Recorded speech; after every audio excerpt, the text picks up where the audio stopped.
Buonasera e grazie di essere intervenuti a questa conferenza. Permettetemi di iniziare subito ringraziando quanti hanno collaborato a questa ricerca, perché è una ricerca che dura da più anni e ha coinvolto diverse persone, chi con dei consigli, chi con della documentazione e chi aiutando. Ringrazio, faccio subito memoria di un nostro socio purtroppo mancato, che è Antonio Perin, con il quale ho verificato l'archivio di Colle, dell'attuale archivista, la Girardi Veronica. Poi ringrazio parte dei soci che mi hanno dato delle indicazioni, la dottoressa Loredana Imperio, la mia presidente, il dottor Maurizio Luccheschi, Italo Quadrio, Giovanni Tomasi, la Silvia della Coletta, la Patrizia Moz, Massimo della Giustina, la Carla Pizzol. Dopo degli studiosi esterni come la dottoressa Maria Grazia Salvador, oppure la dottoressa Sonego Maria Rita dell'archivio di Conegliano, e dei parenti, discendenti dei Pigatti, come Mario Coletti, la Beatrice Fioretti, Antonio Pigatti e Antonella Pigatti. Detto questo, dirò che la ricerca ha avuto due documenti portanti. Uno è un testamento del prete Giovanni Maria Pigatti, datato 11 ottobre 1614, l'altro è uno di quei documenti che venivano redatti al momento delle nozze in quelle famiglie dell'aristocrazia o importanti, che data 1889, redatto per nozze Pigatti Muttoni a cura di Giovanni Mocenigo, che era il nipote del Pigatti. Come dicevo, la ricerca è stata abbastanza complessa per il ripetersi continuo degli stessi nomi, su generazioni e su rami molto vicini, e non è finita, è ancora in divenire, perché ci sono dei lati oscuri dei personaggi che ancora non trovano spazio all'interno della genealogia. Parlerò in questa ricerca del ramo principale vicentino e del ramo che arriva a Colle. Di entrambi parlerò delle prime generazioni, per poi orientarmi a parlare di quelli che sono stati i personaggi più importanti, oppure di aneddoti familiari e curiosità. Andiamo a iniziare con un po' di fantasia, cosa che non va d'accordo con la genealogia, ma che ben si associa a quella che è l'origine di una famiglia abbastanza importante. Dicono infatti i Pigatti di discendere dalla famiglia Damason, dicono perché non c'è una prova documentale. I Damason erano una famiglia aristocratica vicentina, qui viene riportata la discendenza reale di questi Damason, e vedete all'inizio c'è un Tommaso che fu professore di legge in Vicenza fra il 1240 e il 1250 e fu addirittura vicario degli di Ezzelino il Tiranno a Verona tra il 1257 e il 1258. Da lui discende un Tebaldo e successivamente un Bonauguro che sposò una certa Elica de Proti, che è la sorella del del famoso cavaliere Giampiero de Proti, che era l'ultimo della sua nobilissima famiglia, che ci fu un importantissimo, un memorabile funerale nel 1412, quando lui morì, e in pratica con le sue sostanze fu fondato l'ospedale di Santa Maria della Misericordia per i nobili. Da quest'ultimo Bonauguro poi c'è un altro Bonauguro, un Antonio e così via. Si dice, i Pigatti dicono o pretenderebbero di discendere o da questo Bonauguro oppure da quest'altro. Asseriscono questo perché? Perché la famiglia Damason aveva tantissime proprietà a Mason Vicentino, e aveva sepoltura nella chiesa di Sant'Andrea di Mason. essendo legati agli Ezelini, alla caduta degli Ezelini anche loro hanno iniziato ad avere problemi economici, tant'è vero che piano piano spariscono da Masson e subentra alla loro sparizione questi Pigatti. Addirittura in chiesa trovano sepoltura, sulla tomba dei Damason trova sepoltura la famiglia Pigatti. Questa viene un po' smontata, questa prima tesi, perché trovo su un libro pubblicato a metà del 400 che si intitola Croniche di Vicenza di Battista Pagliarino, i Damassone, che vengono così descritti: famiglia presso di noi nobile e antica come tutti affermano. Questa è stata illustre di eccellenti uomini in ricchezza e in dignità, nella quale già è stato Tebaldo Damassone, lo vediamo, uomo illustre. Ora è ridotta in niente e è stata sforzata a vendere gli sepolcri che avevano nella chiesa di Santa Corona a Gio Pietro Saraceno. Santa Corona era un'altra chiesa di Vicenza. Questo cosa significa? Che probabilmente, come hanno venduto i sepolcri a Santa Corona, probabilmente hanno venduto i sepolcri anche a Masson. La seconda ragione che loro adducono, che probabilmente è una ragione che ha un suo fondamento o può avere un suo fondamento, è il ripetersi anche nella famiglia Pigatti del nome Bonauguro, che è un nome decisamente particolare. Ma andiamo verso il primo personaggio che è assolutamente riconosciuto ed è un Pigatti, ed è il Giovanni Pigatti. Eccolo qua. Dal primo Giovanni Pigatti in avanti sembra che la famiglia Pigatti non abbia altro a che fare che acquistare terreni, palazzi, accumulando all'inizio del 600, come viene descritto nel testamento di cui vi accennavo prima, beni che vengono elencati in ben 52 pagine e spaziano nei territori di Mason, Costa Vernese, Molvena, Pianenze, Marostica, Due Ville, Torri di Quartigiolo, Cittadella, Noventa, Schiavon, Lerino, Este, Padova e Vicenza. Fra l'altro il ramo vicentino si imparenta con diverse famiglie dell'aristocrazia: i Todeschini, i Vieri di Firenze, i Colleoni di Bergamo, i Tavola, i Fiorese d'Este, i Piovene, i Capra, gli Albrizzi, i Caltran, gli Anti, i Mocenigo e i Muttoni. Ciò nonostante non saranno mai nobilitati, ma alzeranno uno stemma di cittadinanza, un'arma parlante, quella che abbiamo visto prima sostanzialmente. Eccola qua. Sono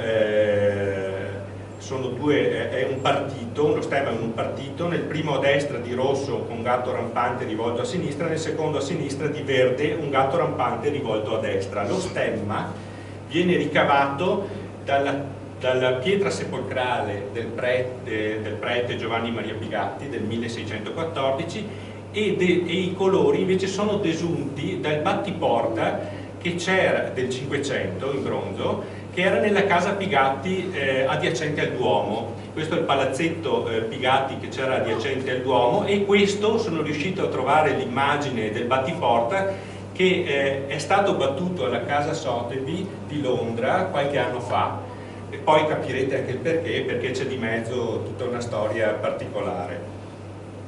I Pigatti vicentini intrattenevano solidi rapporti di affari con diverse famiglie dell'aristocrazia vicentina, in particolare con i conti Angaran. Era una famiglia numerosa che si divise in molti rami e acquisirono, ovviamente per distinguere i rami, anche dei soprannomi, due in particolare, i Bonora e i Podimo. Podimo in dialetto vuol dire possiamo, ci possiamo permettere. Vi furono diversi personaggi che acquisirono fama in questa famiglia, ma per tornare al ramo di prima e spiegare le prime generazioni, vi dirò che il Giovanni viene nominato in un documento, un atto notarile del 1409, è indicato già come morto, ed è un atto notarile nel quale Bonauguro, suo figlio, dota per il matrimonio la sorella Agnese. Abbiamo poi un Bernardino che nasce nel 1410, nel quale ha tutta una serie di atti notarili di acquisti che finiscono più o meno nel 1502. un Gian Antonio, anche lui che acquista nello sport nazionale della famiglia, acquista costantemente terreni, e l'ultima volta lo fa nel 1507. Poi passiamo al ramo successivo, dove c'è un Giovan Gregorio, ve ne parlerò poi, un Francesco e un Pietro, che è il continuatore del ramo vicentino, perché il ramo vicentino è questo sostanzialmente. E Pietro, anche lui viene nominato spesso su acquisti che fa assieme ai fratelli, così come Bonauguro. Più in basso troviamo un Giovan Battista, un Bernardino, che è il continuatore che ha rischiato molto, perché nel 1539 uccise un ufficiale della Guardia di Marostica per vendicarsi di alcune penalità che aveva subito il padre Pietro. Naturalmente, con sentenza del Podestà di Vicenza, venne condannato al bando del territorio della Serenissima e alla pena capitale se fosse stato preso. Lui si rifugiò chiaramente con la famiglia a Levico. Sposò una certa Caterina Todeschini. Faccio presente che, e questo lo capirete dopo perché ha un suo senso secondo me, che ci fu un Papa qualche decennio prima, Papa Pio III, che ebbe un pontificato cortissimo, 17 giorni, ma che di nome faceva Francesco Todeschini Piccolomini. Non so se questa è la stessa famiglia, però il comportamento di uno dei figli che faceva il prete, dopo vedrete o capirete che qualcosa c'era di strano. Marcantonio invece è prete, fu sacerdote e rettore della chiesa di Sant'Andrea di Mason. Di seguito abbiamo un altro Bonauguro nato a Levico, che sposa una corona di Viero di Vieri di Firenze ed è l'erede e il continuatore della famiglia di Vicenza. Giovanni Maria è il prete, quello di cui vi avevo parlato prima, morto nel 1614 a Vicenza. Fu curato e mansionario della cattedrale. Adesso vi parlerò di alcuni personaggi famosi all'interno di questa famiglia. Il primo personaggio famoso è un certo Conte da Monte Pigatti, che nacque intorno al 1520 a Mason Vicentino da Francesco Pigatti, di condizione borghese, e da una nobildonna della famiglia da Monte di Breganze, Vicenza. È praticamente questo qui, lui si colloca qui. Lui mantenne il cognome Pigatti fino al conseguimento della laurea, poi assunse quello della madre e con esso firmò tutte le sue opere. È quindi più conosciuto col nome di Conte da Monte. Sposò Anna Polcastro, di nobilissima famiglia vicentina, non ebbero figli.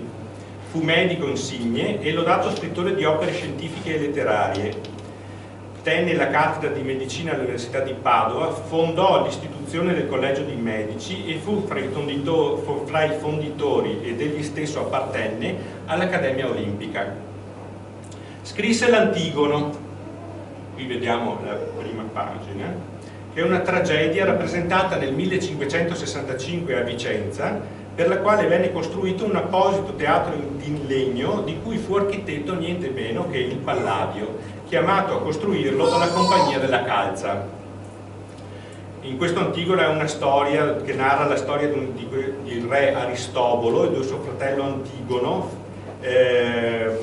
figli del defunto Ircano, re di Gerusalemme. La storia è abbastanza pesante di per sé, è una tragedia, ma l'aspetto divertente di tutta questa, c'è un aspetto divertente perché fu assolutamente gradito dagli uomini di cultura del tempo questa pubblicazione, tanto fu gradita dagli uomini del tempo quanto fu un disastro la prima rappresentazione. Il Palladio stesso scrive, perché fece questo teatro, ma il teatro era abbastanza complesso da fare, e scrive invitando un suo amico, un certo signor Arnaldi, gli scrive: ho fornito di far questo benedetto teatro nel quale ho fatto la penitenzia di quanti peccati ho fatti e son per fare. Martedì prossimo si reciterà la tragedia. Quando vostra signoria potesse vederla, io lo esorterei a venire, perché si spiera che debba essere cosa rara. Così gli scrive. Fra l'altro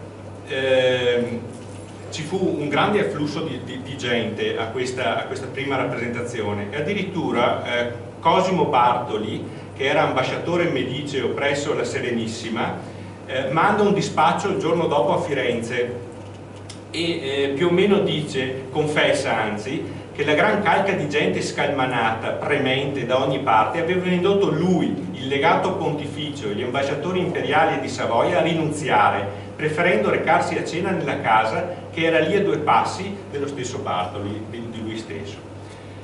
È stato trovato da poco, e sono riuscito a scovare, un piccolo diario di un gentiluomo vicentino, un certo Monza, che era amico del Palladio, che ha descritto quella giornata, e ve lo leggo, sono poche righe e vale la pena leggerla perché è simpaticissima.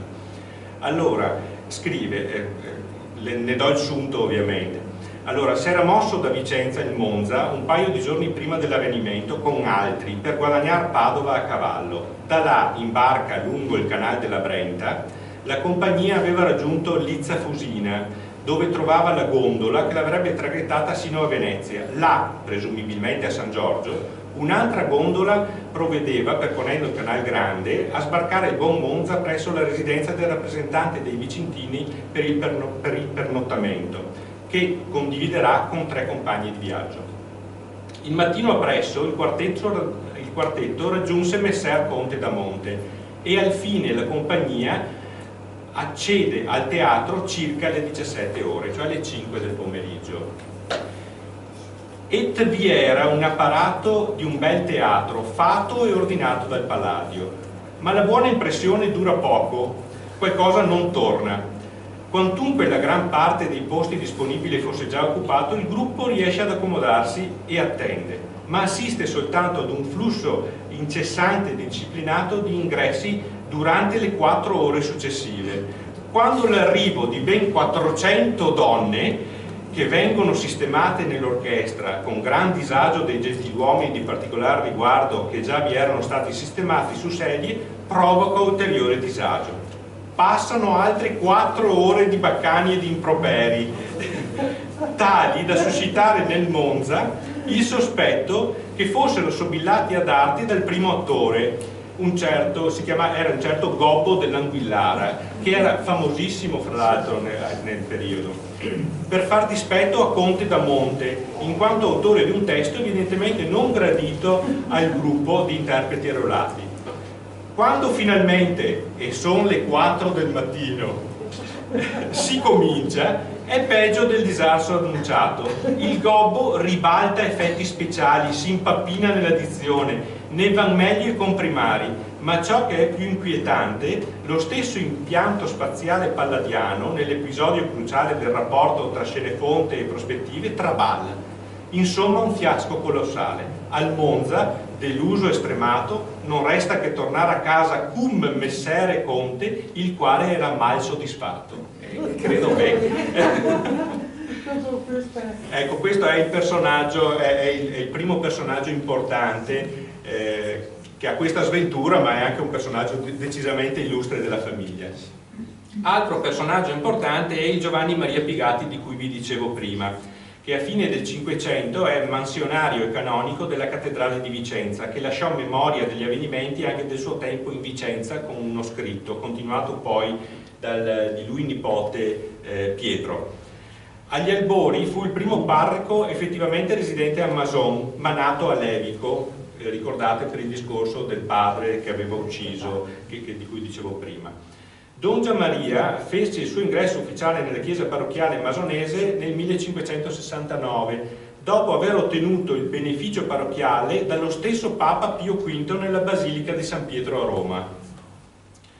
Ora lui non era non aveva grande intenzione di far bene il suo lavoro di parroco. Infatti nel 1571, cioè solo 2 anni dopo al suo arrivo in parrocchia, riceve una visita del vescovo e il vescovo scopre che lui in chiesa non ci va praticamente mai, anzi ha affittato al cappellano, corrispondendo 36 ducati annui, la chiesa, e gli fa fare il lavoro al cappellano. Allora viene ripreso per questo, ma qualche anno dopo, per la precisione 8 anni dopo, il vescovo, che torna a far visita un'altra volta, scopre che addirittura lui ha affittato a un altro prete per 150 ducati l'anno. Cioè gli ha proprio affissato. Lui non aveva nessuna intenzione di andare, faceva i suoi affari praticamente, di famiglia a quanto pare.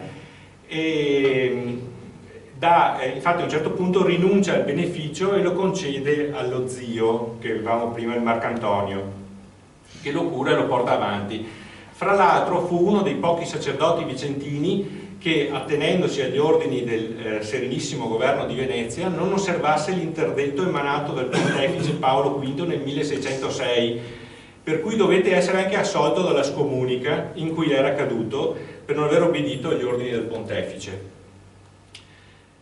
Comunque, saggio ed economico, aumentò il proprio capitale con importanti acquisti. Ricordate le 52 pagine di testamento di cui vi dicevo prima.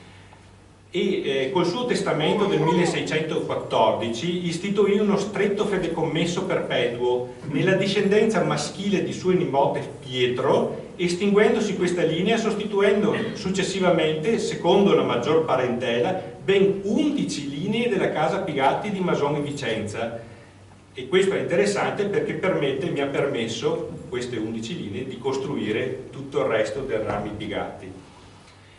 E alle condizioni espresse per la prima linea. Dota, fra l'altro, tutte le ragazze Pigatti al momento del loro monacarsi o del loro matrimonio e provvede per i giovani Pigatti che volessero percorrere gli studi ecclesiastici e dottorarsi in legge o in medicina.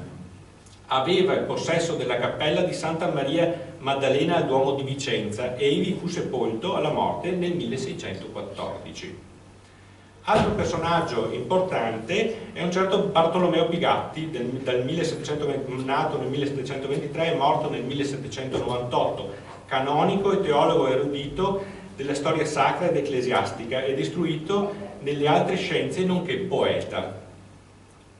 C'è un ulteriore Giovanni Maria Pigatti, 1715-1797, medico illustre e stimato, uomo di molto merito e consultato nella sua professione, scrittore di diversi libri a carattere scientifico e di fantasia, fu protomedico per la provincia di Vicenza e commissario dell'Istituto degli Esposti. Vi è poi un Giovanni Domenico Pigatti, 1777-1848, intraprese la carriera militare raggiungendo il grado di capitano, acquistò la villa di Casale, il palazzo Pigatti a San Lorenzo e altri fabbricati. Vi è poi il cavalier Bortolo Pigatti, nato nel 1835, consigliere comunale a Vicenza ed in altri paesi in cui possedeva terreni, facente parte della commissione che nel 1875 redasse il progetto di regolamento dell'Accademia Retenia. Vi sono anche delle donne importanti all'interno della famiglia. C'è un'Anita Civele Pigatti, nata a Atene nel 1875, che fu cultrice di poesia. Venne educata nel Collegio delle Dame Inglesi e sposò nel 1894 Giovanni Pigatti. Di lei ci sono diverse poesie pubblicate nei giornali e ci sono anche alcune pubblicazioni. Vi è poi Cia Salviati Pigatti, figlia di Antonia Salviati, sindaco di Arzignano e valente pittrice. Cia dimostra ben presto la sua dinamica intraprendenza e l'indomito carattere. Orfana di madre, compie un viaggio a Napoli visitando Firenze e Roma. Sposatasi con Ottavio Pigatti, soggiorna più volte sulle Dolomiti, da cui riporta paesaggi pieni di poesia. Si dimostra anche accorta imprenditrice, facendo costruire tra il 1909 e il 1912 Villa Igea al Lido di Venezia e un villino Liberty sul lungotevere di Roma. Crocerossina durante la Grande Guerra, conosce D'Annunzio a Fiume, frequenta i salotti delle capitali, si reca a Parigi e a Londra, parla correntemente 3 lingue. Nel 1939 visita Tripoli, dove abita la figlia.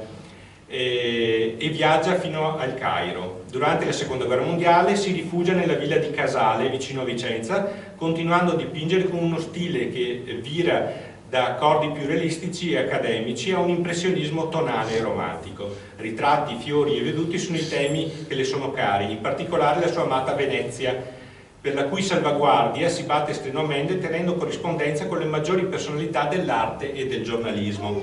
Qui la vedete in foto e questo è un suo autoritratto. Ottavio Pigatti, il marito, è un valente compositore e direttore d'orchestra. Bortolo Pigatti è l'ultimo discendente maschio della famiglia del ramo Pigatti e lascia in eredità al sovrano militare Ordine di Malta la proprietà di Villa Garbin Pioveni Pigatti. E qui ne succedono di belle, perché i nipoti del Pigatti che avevano l'usufrutto si sarebbero appropriati dei beni che c'erano all'interno della villa, e c'è a tutt'oggi un processo in piedi che vieta di poter accedere alla documentazione che è presente negli archivi, per cui tutta la ricerca è stata complicata anche da questo fatto. Vi è da notare comunque che nonostante tutto ciò, nonostante questa famiglia abbia avuto questa linea nobile, ricca e quant'altro, a fine dell'Ottocento nel libretto di cui vi parlavo prima per le nozze Pigatti-Muttoni, il Mocenigo riporta che un ramo collaterale vive in Colle Umberto, provincia di Treviso, quindi erano ben consci che esisteva anche un ramo a Colle. Passiamo ora al ramo di Colle Umberto. Ecco, e qui arrivano le complicazioni, perché come vedete ci sono ben due possibilità, nel senso che questo è l'uomo sicuro.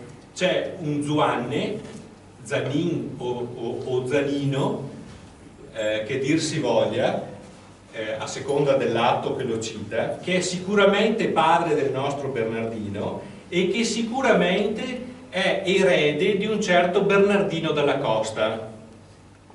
Però ci sono diversi Zuanne, per non farci mancare nulla, nel senso che c'è un Zuanne di Hieronimo e c'è un Zuanne di Gioconte. Ci sono anche degli atti che dimostrano che c'è un Zuanne che sposa direttamente una dalla Costa e c'è questo Zuanne che sposa un'Isabetta Fubatta Pigatto, che probabilmente si lega con i dalla Costa. Allora, per tagliare la testa al toro dirò che faccio partire la discendenza Pigatti di Colle Umberto da questo Zanin. Zanin che aveva sicuramente, che se seguissimo questa linea, che io sinceramente ho preferito più che altro per i nomi che si ripetono, nel senso che Zanin ripete un Zuanne, un Pigatto, che un altro figlio di Geronimo, vedete, parla di Girolamo, di Zuanne, di Bernardino, di Pigatto, lo stesso Bernardino ha un altro Pigatto, però non vi è la certezza di questo legame. Dei figli di Zanin, c'è il nostro Bernardino, c'è un Zuanne, c'è un Vincenzo, c'è un Zanetto e c'è un Conte, sicuramente, che sono nominati fra gli eredi di Zanin e di Bernardino della Costa.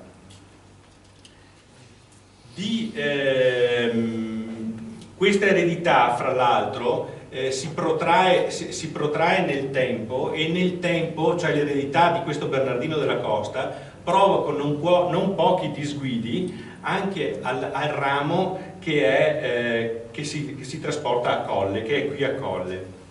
Vi sono praticamente continui conflitti familiari a motivo di affitti, a motivo di vendite, di acquisti. È una battaglia continua. Qui arriviamo invece alla certezza, finalmente. Il primo a comparire negli estimi di Ceneda è un certo Bernardino, che fa degli acquisti di terreni e casa in Serravalle il 26 marzo 1566 da Giovanni Maria Soradura ed in Colle il 30 aprile 1567 da Defendo Piazzoni e il 7 febbraio 1568 da Antonio Calcinoni. Dagli estimi successivi si scopre che questo Bernardino possiede molti terreni anche a Mason Vicentino, naturalmente, e a Castelcucco di Asolo. Fino al 1577 risulta ancora fra i forestieri e viene ovviamente nominato come vicentino. Negli estimi successivi invece entra a far parte dei cittadini, il suo patrimonio è in continuo aumento. Nel 1586 il capitale che lui denuncia è ancora più corposo e risulta gestire anche dei beni per conto di un certo, si comincia a delineare la famiglia sostanzialmente, per conto di un certo Giovanni, suo figlio. Anche qui, questo Zuanne, anche qui c'è un dubbio, nel senso che io trovo, siccome poi sparisce, questo Zuanne non si trova più da nessuna parte, trovo due possibilità per questo Zuanne. Un Zuanne che è prete e parroco di Albina tra il 1617 e il 1622, anno in cui muore, e un Zuanne che vedrete dopo, probabilmente è intagliatore del legno a Conegliano. Andando avanti si scopre che, anzi, nello stesso periodo risulta che il suo nome, cioè il nome di Bernardino, è scolpito nella fonte battesimale di Colle Umberto, ove viene citato, eccolo qua, Bernardino Pigatto, vedete, anno domini nativitatis 1590, Bernardino Pigatto e Pasino Gamba Gastaldo, Gastaldo H. Michele Bolzano Giurato. È Gastaldo della Luminaria assieme a Pasino Pigatto. Negli atti notarili si scopre che è salinario, cioè si occupa della distribuzione del sale in quel di Colle. Infatti fra le proprietà di famiglia resteranno anche per secoli di proprietà dei magazzini del sale. Nello stesso periodo viene anche nominato un certo Blasio Pigatto, che prende gli ordini minori nel 1584. Lui è figlio di Bernardino, abita a Colle e lo si ritrova citato qualche anno dopo, nel 1592, negli Acta Gradum Academicorum Gymnasi Patavini, dove prende laurea il 20 maggio 1592 e, come vedete, veniva nominato all'inizio come Marosticensis, invece in questo periodo è già nominato come Serravallensis, cioè abitante a Serravalle. Da Bernardino viene citato l'ultima volta negli estimi particolari dei cittadini e dei forestieri fra il 1596 e il 1600. Da quel momento in avanti non è più citato, non si trova più traccia di lui e le proprietà passano in mano a un certo Pigatto Pigatti che risulta essere suo figlio.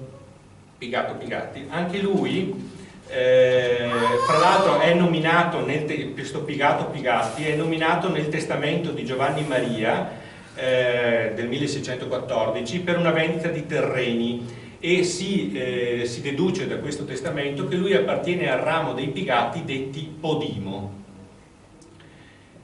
Proprio grazie a questa citazione nel testamento di Giovanni Maria Pigatti si scopre che per fare delle vendite a Mason di terreni fa una fraterna con un fratello di nome Francesco, che viene nominato là, viene nominato spesso ma non si sa dove va a finire, cioè non vi sono altre notizie oltre a queste.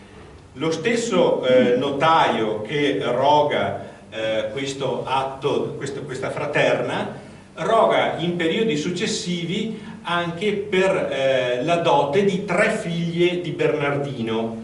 Vi è una dote del 1592 di una certa Gradenica che va in sposa a Giuseppe di Giovanni ab Arivis, cioè da Riva, facendo dono di beni immobili ad Asolo, oltre a vestiti e gioielli.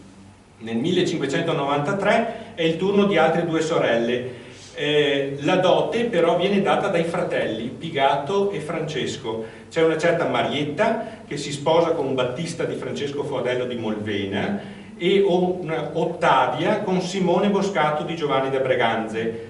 Tutte e 3, una particolarità, una stranezza, portano in dote, oltre a tutto il resto, anche una o più filze di coralli disegnate con perosini d'oro. Una particolarità di questa donazione. Il continuatore della famiglia dopo Bernardino quindi è Pigato.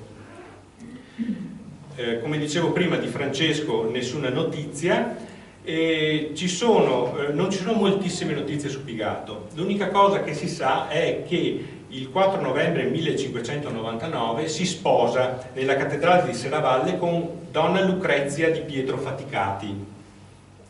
Per certo, nel 1605 nasce una figlia a cui mette nome Paula. Da qui in avanti iniziano i registri della parrocchia di Colle, i quali iniziano, così per creare chiarezza, con tutti gli altri nomi, perché si parla di un Blasio e più tardi di un Giacinto, ma senza mettere nessuna prova di legame né con Pigato né fra loro. Va detto subito che di Blasio e della discendenza di Blasio, che sono tutti questi figli, a parte i registri non vi è traccia alcuna, cioè sembra finire tutto qui. Mentre se guardiamo gli estimi passano attraverso Pigato, da Pigato a Lucrezia, che è la moglie, e da Lucrezia a Giacinto. È un documento che viene ritrovato a Vicenza, datato 1659, che dà luce su questa situazione. Si tratta di un documento di tutela. Probabilmente Pigato è morto giovane e la moglie Lucrezia fa la tutela dei figli. Si scopre allora che Giacinto è figlio di Pigato, non viene nominata Paola, non viene nominato Blasio, ma vengono nominati 2 figli nuovi, cioè un Bernardino che viene considerato l'erede principale, che però sparisce, cioè non si sa dove va a finire, e un Pietro Carlo. Va detto che questo Bernardino probabilmente viene nominato anche a Conegliano. Perché? Perché la stranezza di questa tutela è che oltre a essere scritta a Vicenza, viene scritta anche a Conegliano e cita Conegliano come sede della famiglia. Probabilmente per comodo la famiglia si è spostata in quelli di Conegliano, non si è ben capito per quale tipo di interesse o di particolarità. L'erede di Colle rimane, è comunque il figlio di Giacinto, Pietro, che ha 4 figli, Giacinto è l'erede di Colle, che ha 4 figli, Pietro, un Giovanni, un Iseppo e un altro Giovanni. Pietro, come dicevo, è l'erede della linea di Colle. Giovanni e Iseppo, il primo Giovanni e Iseppo muoiono giovani. L'altro Giovanni è una scoperta interessante perché è l'iniziatore del ramo di Colle, di Conegliano. È un ramo importantissimo perché è il ramo di quei Pigatti artisti, di quei Pigatti intagliatori che sono stati gli eredi dei Ghirlanduzzi. A dir la verità, a Conegliano, guardando a Treviso fra i vari documenti, c'è la presenza di due precedenti Pigatti. Uno trova un documento del 1632 nel quale un certo Zuane prende in affitto una casa posta in borgo di Santa Maria di Grazia. Probabilmente potrebbe essere questo Zuane, oppure un Zuane figlio di Pigatto non citato da nessuna parte. Trovo più tardi, cioè 6 anni dopo, un Bernardino che perfeziona, o meglio pone le basi per perfezionare l'acquisto della casa nella quale abita, posta in Borgo Vecchio. Fra quest'anno, fra il 1638 e il 1668, anno in cui trovo un altro documento, non ho trovato ancora nulla, cioè non c'è nessun altro legame fra questi due personaggi e il Giovanni che io trovo nel 1668. Nel 1668 infatti trovo questo Giovanni che compare in un atto nel quale questo Giovanni, figlio di Giacinto, vende alle monache del monastero Mater Domini di Conegliano la porzione di abitazione che gli è toccata nelle divisioni di Colle. Lui abita a Conegliano. La vendita è una vendita francabile, cioè pagando un interesse annuo che dovrebbe essere di 4 o 5 anni, lui riceve un prestito in garanzia della casa. Il patto dice che il denaro dovrebbe essere restituito nel giro di 3, massimo 5 anni. Nella realtà il denaro verrà restituito ben quasi 100 anni dopo. Infatti Giovanni è indicato come intagliatore e assieme ai due che l'hanno preceduto, come vi dicevo prima, ma soprattutto lui come De Cuios, è il fondatore di quel ramo di artisti di cui vi dicevo prima. Da lui infatti discende quell'Antonio, il cui figlio è Giovanni, quell'Antonio e Giovanni che hanno portato a chiara fama la famiglia. Dopo ve ne parlerò più nello specifico. È interessante perché Antonio ha anche un altro figlio, Iseppo, che è nominato a motivo della divisioni che avvengono fra di lui due figli, ancora un Antonio e un Giovan Battista, e il loro zio Giovanni, che riguardano una casa dominicale posta nella ruga di sotto in Contrada Grande, cioè nell'attuale via 20 settembre di Conegliano.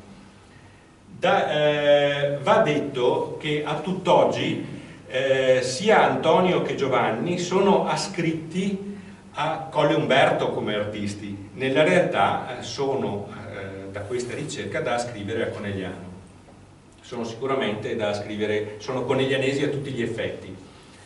Dello zio Giovanni trovo anche una rinunzia di sponsale di certa Giovanna Bianchi, figlia di Lorenza, datata 1741, e il suo testamento datato 1764, nel quale dice di aver già fatte le divisioni con i due nipoti e di lasciare ciò che possiede alla moglie Pisana, però non specifica se il Pisana è il nome oppure il cognome, potrebbe essere una della famiglia Pisani oppure Pisana di nome. Dei nipoti, cioè di Antonio e di Giovan Battista, si sa che Giovan Battista già nel 1755 abita in quel di Pordenone e che dopo 2 anni, cioè nel 1757, saldati i debiti dell'Avo, è lui che salda i debiti contratti nel 1668 dal Giovanni, assieme allo zio e al fratello Antonio vende ai parenti figli di Filippo, cioè ai figli di questo, vende la porzione di sua proprietà della casa di Colle. In Colle, come dicevo, è erede delle sostanze dopo Giacinto Pietro, che sposa una certa Rosina e ha 3 figli, Filippo, Pietro Antonio e una donna, Domenica. Da Filippo e da Pietro Antonio si aprono 2 rami distinti, dei quali si formeranno innumerevoli altri rami dei Pigatti collesi, e dei quali tutti i Pigatti e parenti discendono. Vi faccio vedere rapidamente, questi sono i discendenti di Filippo con Don Pietro, per dire questo è il ramo da cui discende Beatrice Fioretti, una di coloro che mi hanno dato una mano per questa ricerca.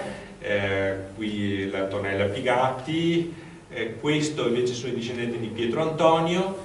Abbiamo Mario Coletti, il Monsignor Coletti, Antonio, un altro pittore, e così via. Non vi faccio la specifica della discendenza, ma passo direttamente a dare notizia dei personaggi importanti o delle curiosità che riguardano la famiglia. Eccoci qua. Allora, esisteva in Colle un borgo che era dedicato alla famiglia Pigatti e che individuava le abitazioni più antiche appartenute alla famiglia e un punto dove venivano indicate altre case Pigatti. Ecco, il borgo Pigatti è questo per capirci è il centro di Colle, questo è il borgo Pigatti, e le case Pigatti invece erano nominate qui. Questa è attualmente la zona dove si trova l'azienda agricola Scotton.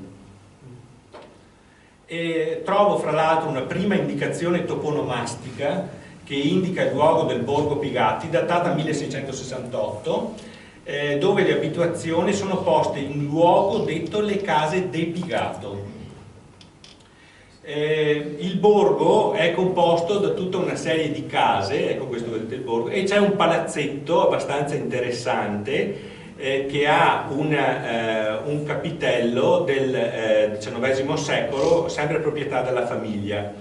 Questo palazzetto è interessante perché all'interno di questo palazzetto, questo è l'interno del capitello, vi è anche lo stemma, c'è un caminetto 5-600esco e uno stemma che si può, che così viene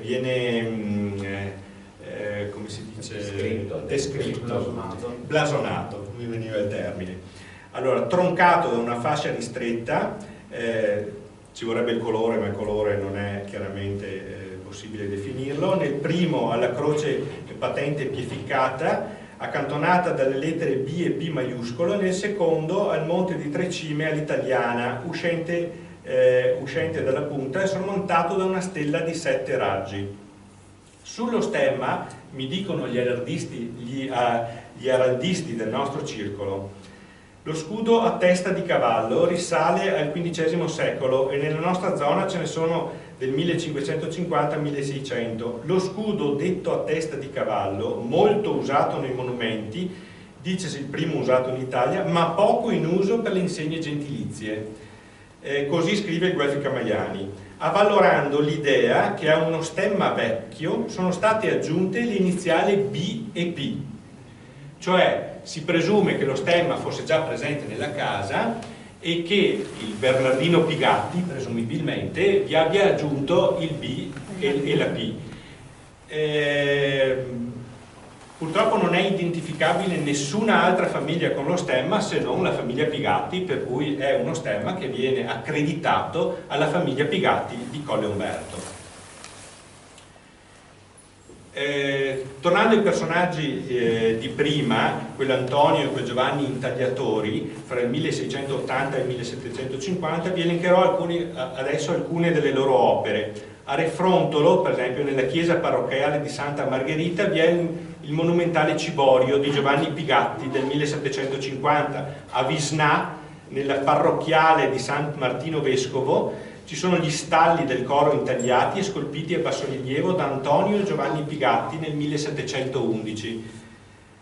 Nella chiesa parrocchiale di Cappella c'è nella nicchia centrale, ospita una statua della Beata Vergine del Rosario e vi sono ospitate in altrettante nicchie 3 statue, la Madonna col Bambino, Santa Maria Maddalena e Sant'Iziano, che sono attribuite ad Antonio Pigatti, come per analogia, fra l'altro, con le statue della parrocchiale di Dardago, nel comune di Budoia, di Sant'Andrea e di Santa Lucia.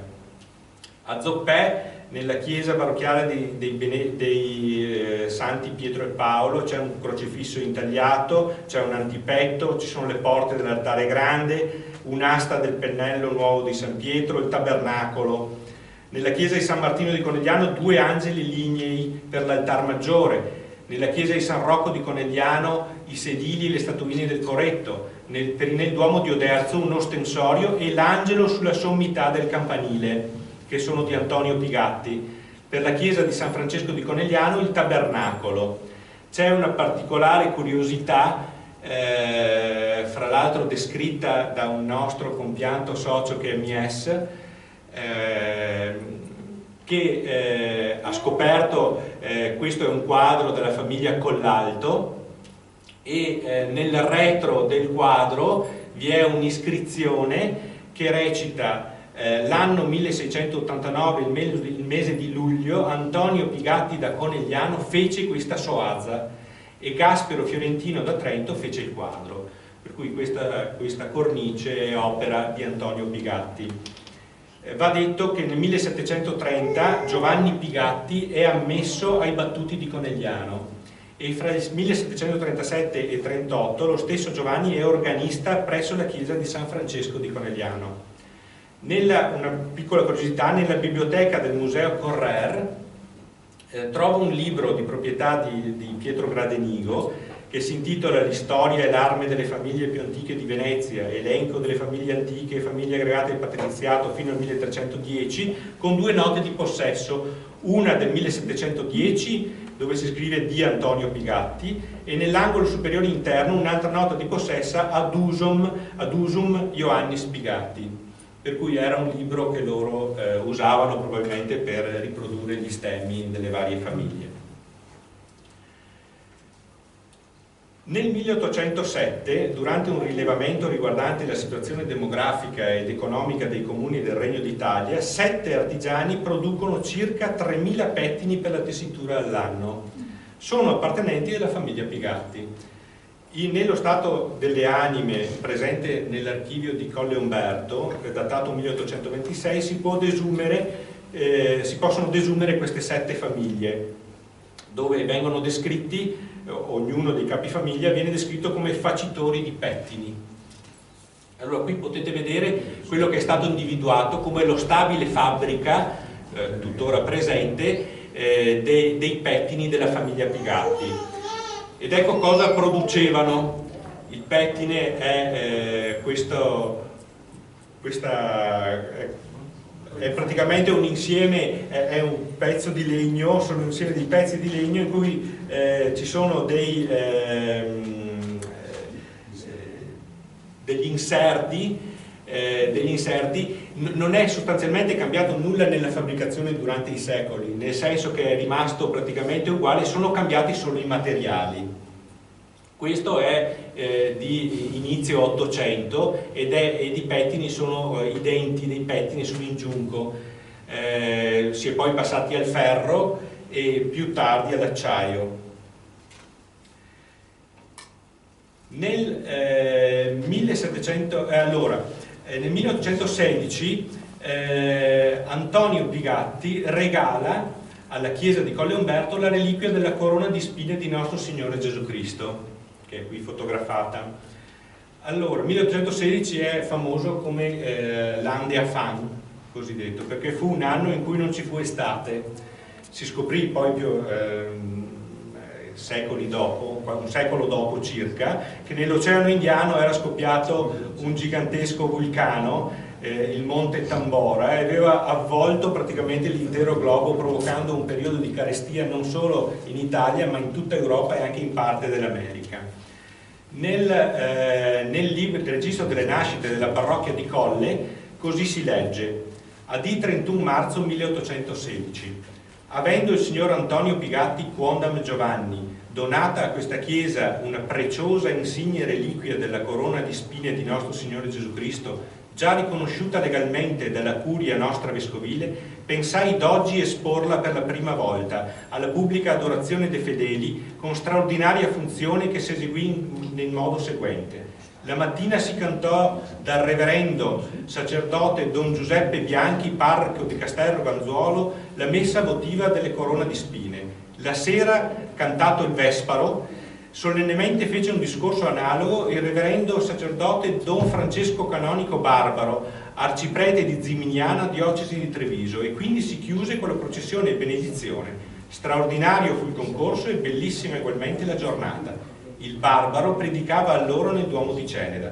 Francesco Barbaro, va detto, che arciprete di Ziminiana, è un oratore e poeta molto conosciuto e in auge in quel periodo. Vi è una piccola curiosità poi datata 1842, quando un Pierantonio facitor di pettini e una Maria Luigia Tricche, sua moglie, fanno un testamento a favore dei figli Giacomo e Paolo della propria abitazione per essere curati in vecchiaia, facendo una descrizione dettagliata dei beni mobili e immobili e biancheria presenti nella propria casa, che si trova in loco detto ai Bigat, e delle varie proprietà che loro hanno. La suddivisione delle varie stanze citate e dei particolari che ci sono dentro, ci sono 10 pagine circa di descrizione dei materiali, è veramente molto simpatica, perché ci sono termini veramente fantastici, vengono usati dei termini molto belli. Nel 1849 trovo tra gli opuscoli raccolti dall'abate Capretta di Ceneda un opuscolo dedicato a Vincenzo Pigatti. Vincenzo pervenne al sacerdozio nel 1849, nel 1853 è vicario a Faè, nel 1857 è vicario di Costa di Conegliano e nel 1860 ne divenne parroco, muore nel 1889. Questo libretto è dedicato fra l'altro agli zii Antonio ed Anna, che si prendono cura dei nipoti, e viene dedicato da un altro nipote che è Andrea Pigatti, che sarà fra l'altro anche sindaco di Colle Umberto tra il 1873 e il 1874. In una piccola parte di questo scrive: permettetemi perciò che in questo giorno lieto ch'io ancora rendavi grazie, e per farlo pubblicamente intitolo a voi un salmo che io, dedito al commercio e avendo da qualche anno negletto lo studio delle belle lettere, raccomandai alla penna di un amico. È simpatica questa piccola parte. Vi mostro una foto ritrovata di Giovanni Pigatti e De Carli Caterina, due Pigatti che vengono qui citati un po' per la foto, che è piacevole da vedere per vista piccolini. E è particolarmente, questi sono i genitori di una Andrea Pigatti, che acquisterà a Trieste la spezieria alla Testa d'Oro, e con la moglie Teresa Zanetti è proprietario anche di una fabbrica di acque gasose, e la farmacia alla Testa d'Oro, in conduzione Pigatti, venderà per anni la ferrochina Pigatti e la sua specialità, che è la fosfossina, un alimento completo per bambini, e il miglior corriggente, il pino alpestre per ambienti chiusi, aria viziata. Ma simpatica è questa ferrochina Pigatti, non ne ho trovata, l'hanno finita tutta evidentemente. Come in tutte le famiglie c'è da ricordare un Giovanni Pigatti di Bernardino, che aspirante ufficiale del terzo alpino morì in combattimento nel Monfenera, e la famiglia questo ebbe in ricordo perché non si trovò altro, e probabilmente morì coinvolto nell'offensiva del 30 dicembre del Grappa nel 1917, nella zona riguardante però il Monfenera. Passiamo oltre al personaggio forse più importante della famiglia, quantomeno più conosciuto, che è Irene Pigatti. Donna colta, piacente e dalla spiccata personalità, Irene Pigatti nasce l'8 settembre 1859 a Colle, è figlia unica di Andrea, il sindaco che vi dicevo prima, e di Teresa da Ponte, originaria di Vittorio. Forgiata dalla perdita di entrambi i genitori, quando è poco più che ragazza, Irene coltiva parecchi interessi, tra cui l'alpinismo, pratica non propriamente consueta per una donna di quel tempo. Nel febbraio del 1896, a 37 anni, si sposa con il più giovane Luigi Tarlazzi, un tenente romagnolo del 7° alpino di stanza a Conegliano. I due per qualche anno abbandonano Colle, presumibilmente a causa della carriera militare del marito, per poi ritornare a risiedervi stabilmente. Qui Tarlazzi, giunto al grado di maggiore, è sindaco dal 14 al 22. La coda della Grande Guerra porta un'amara vicissitudine a Irene, che tra il 18 e il 19 deve sopportare la deportazione in Austria del marito per presunta attività di spionaggio, essendo stato trovato in possesso di alcuni piccioni viaggiatori. La coppia non ha figli, inoltre il nome di Irene si trova nel locale censimento del 26, dove compare nella lista dei bachicultori della zona, attività in quel tempo molto diffusa. Irene Pigatti si spegne 78enne a Colle Umberto nel 1937, qualche anno prima del marito. Il comune di Colle, per condividere la memoria, l'ha intitolato una via. Vi è poi tutta una serie di descrizioni giornalistiche che non vi leggerò sulle sue imprese alpinistiche, ma ve le elenco. Le principali ascensioni: nell'agosto dell'886 scala il Monte Cristallo ed è la prima ascensione femminile italiana. Nell'88 Cimon del Froppa con la prima ascensione femminile. Nello 90 la Marmolada, sempre nell'agosto del 90 il Civetta, che è la seconda ascensione femminile. Nel 91 le Pala di San Martino come prima ascensione femminile italiana. Nel 92 Cima Manera come prima ascensione femminile. Nel 92 il Monte Pelmo come prima ascensione femminile italiana, e finirà a settembre del 93 col Monte Antelao, dopodiché non scalerà più nulla. E questo fra l'altro è un annullo fatto dalle poste italiane in suo onore del 2010. Altro personaggio noto della famiglia è Antonio Pigatti, nato nel 1874 da Francesco e Anna Fedon. Fu un artista di un certo prestigio per i lusinghieri risultati riportati in mostre nazionali e all'estero. Nella chiesa dei Santi Angeli Custodi di Quantin esegue una grande esaltazione della croce, oggi staccata, nel soffitto dell'aula, e un piccolo tondo con l'Eterno Padre al centro della volta del presbiterio. Fu sostanzialmente un autodidatta, anche se influenzato dalle esperienze pittoriche del suo tempo. La sua produzione artistica, circoscritta alla zona pedemontana tra Chiave e Livenza, fu assai discontinua. La sua pittura subì notevoli influssi della corrente veneziana del secondo Ottocento, subendo spiccati caratteri romantici. Predilesse il paesaggio, reso con freschezza e tocco impressionistico, ma era noto soprattutto per le scenette di genere di contenuto agreste. Fu anche comunque un buon ritrattista verista. È notevole il suo dipinto, che è un olio su tela, che è questo riprodotto qui, presente nella chiesa di Colle, intitolato Processione del Corpus Domini a Colle Umberto. Morì di leucemia a Colle Umberto nel 1925. Ultimo personaggio, Monsignor Mario Pigatti. È nato nel giugno del 1915 a Colle, nel 1938 era diventato sacerdote e per 65 anni, tanto è durato il suo infaticabile ministero, ha svolto vari incarichi in diocesi, prima come cappellano nelle parrocchie di Mareno di Piave, Oderzo, Fontanelle e Cattedrale, poi come parroco a Costa di Vittorio Veneto e Miane, infine nel 62 parroco a Chiarano. Ha guidato la comunità della parrocchia di San Bartolomeo di Chiarano fino al 1987. Nel 98, in occasione del 60° anniversario di sacerdote, gli era stato conferito il titolo di cappellano d'onore di Sua Santità. Si è spento nel febbraio del 2003. Volevo aggiungere due piccolissime cose prima di chiudere, che sia per quanto riguarda gli artisti intagliatori del legno, cioè Antonio e Giovanni, che per questo Antonio, per il pittore precedente a questo, non esiste ancora una summa delle loro opere. e io credo che il prossimo anno mi occuperò di raccogliere tutte le opere, spero coadiuvato da chi mi potrà aiutare, almeno di Giovanni Antonio Pigatti.